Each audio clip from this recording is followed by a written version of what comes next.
The Amargosa River is really a major thoroughfare, as well as a place that supports settlements. And the word Amargosa in Spanish means bitter water. There's no other river like the Amargosa. It flows underground. Sometimes called the hide-and-seek river. The river travels down past the little town of Tecopa, where there are hot springs. And then down through the canyon, it'll be above ground all year long. Then it goes underground again, and you don't see it.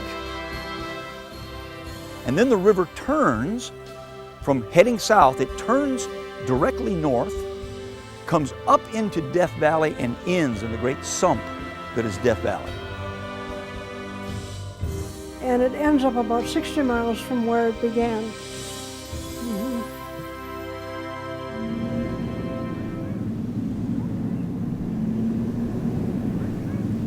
The dominant agent of change in this area is population growth in Las Vegas. And Las Vegas started out dependent upon groundwater. Then when it essentially used up that source of groundwater, it went to the Colorado River. And now that it's exhausting its Colorado River allocation, it's looking for water elsewhere. Las Vegas, I believe, is certainly the Los Angeles of a century ago, looking for water, grasping for water, trying to find water, to suck in to serve itself. This is a desert. Desert only has so much water, so why would you continue to grow? The problem is that city is huge.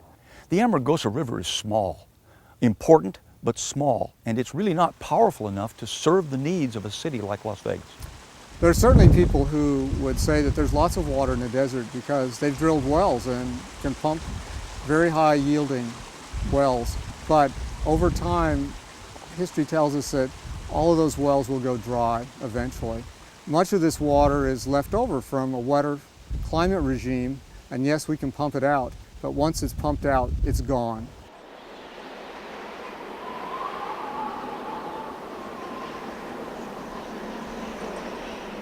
Water in the desert. The Amargosa plays a major role with what we have in this area relative to the resources, plant life, wildlife, and also the little hamlets that have developed over the years, the economic developments of a community.